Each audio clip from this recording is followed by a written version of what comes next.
चलिए, अब थोड़ा-सा मुझे डेट म्यूचुअल फंड इंडस्ट्री जो हमारे पास है मौजूद, उसका ढांचा समझना है और समझना है कि किस तरह की एएमसी का कितना ज़ोर था डेट प्रोडक्ट्स में। शायद फिरोज़ आप इसका जो खाका है हमको अच्छे से बता पाएँ।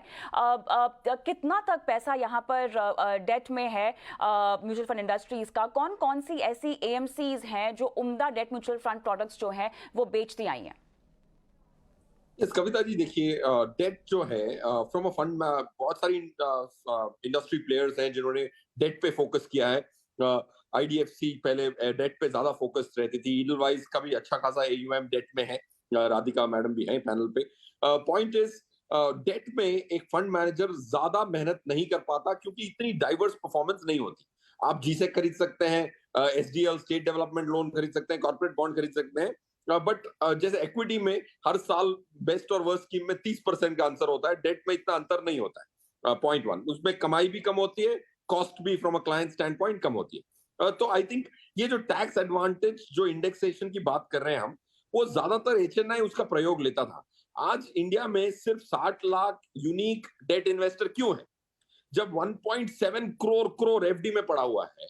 उनको भी पता था कि इंडेक्सेशन मिलेगी, फिर भी एफडी में थे, क्योंकि जो आदमी इन्वेस्ट कर रहा है एफडी में, उसको इंडेक्सेशन से फर्क इतना नहीं पड़ता। उसकी इनकम टैक्स ब्रैकेट नई रेजिम में 15 लाख भी अगर कोई कमाता है तो 10% की टैक्स भरता है। तो और 15 लाख कमाने वाले भी कम है।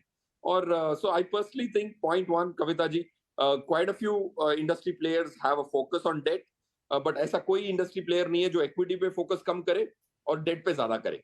क्योंकि वाइस वर्सा अवेलेबल है काफी सारे जो डेट को बिल्कुल ही नहीं फोकस करते और इक्विटी पे रहते हैं। That's point one. Point two, मेरे हिसाब से जो इंडेक्सेशन बेनिफिट है, लॉन्ग टर्म बेनिफिट है, मार्जिनल टैक्स रेट का जो डिसएडवांटेज है, for 99% of India it doesn't matter. That's my opinion.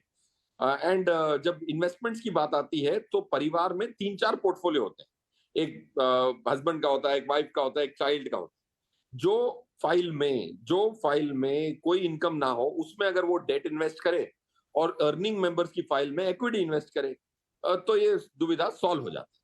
तो ऐसे काफी सारे 7-8 जरिए हैं, क्योंकि capital gain, short term capital gain still comes under capital gain head. एक बहुत अट्रैक्टिव हेड है कैपिटल गेन हेड, बाकी 4 हेडों से बहुत प्यारा हेड है।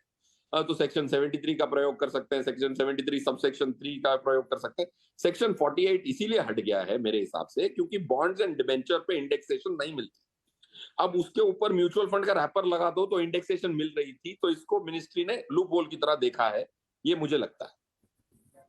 रोज अब चलिए थोड़ा-सा रणनीति पर मैं आती हूँ। वैसे तो ये काफ़ी हद तक अब तक उजागर हो ही गया है तमाम पैनलिस्टों के ज़रिए कि आपको अपनी रणनीति के हिसाब से डेट म्यूचुअल फंड में अब निवेशित रहने पर फोकस करना होगा। और हाँ, एक टैक्स का एक बेनिफिट है जो चला गया है, लेकिन अब इसमें तमाम विकल्पों को मैं आपके अगर सामने रखूँ, जिसमें फिक्स डिपॉजिट आ जाती हैं, छोटी बचत योजनाएं आ जाती हैं, हम PPF, Sukanya Samriddhi, sovereign gold bond और तमाम डेट म्यूचुअल फंड्स, इनमें से किस तरह के निवेशक को किस तरह का फिक्स्ड इनकम का विकल्प जो है वो उठाना चाहिए और उसमें दिलचस्पी दिखानी चाहिए निवेश को लेकर, ये हमको जरा आप समझाएं फिरोज। यस कविता। कविता देखिए, जो डिफरेंट काइंड्स ऑफ इन्वेस्टर्स हैं उनकी जो क्लासिफिकेशन होगी लार्जली टैक्स स्लैब्स पे होगी। पॉइंट वन, अगर हाईएस्ट टैक्स स्लैब में है आप, तो जाहिर सी बात है आपको एफडी में फिर भी नहीं जाना है, क्योंकि उधर इंटरेस्ट इनकम मिलता है और इंटरेस्ट इनकम सेट ऑफ नहीं हो पाता है। और सेकंड चेक आपको ये करना है, क्या आपके परिवार में कोई और है जो इनकम नहीं कमाते और उनका कोई पैसा ऑलरेडी हो या नहीं हो, या क्या गिफ्ट दे सकते हैं without clubbing provision to a major child. That's the second.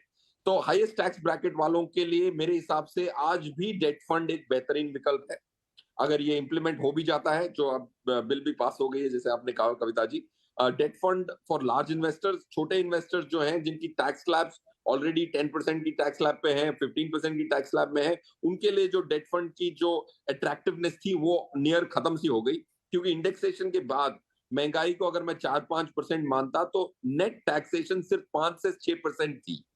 तो कोई भी अगर इनकम टैक्स स्लैब में है 10% की, 15% की, उनके लिए जो डेट फंड की रेलेवेंस ऑलमोस्ट खत्म सी हो गई है। तो small saving schemes, FDs for lower tax brackets, even endowment plans for less than 5 lakhs, and HNI के लिए जो है इस टैक्स ब्रैकेट में है और जिनके परिवार में भी ऐसा कोई नहीं हो जिसकी छोटी स्लैब हो, उनके लिए debt funds would be the right thing to do.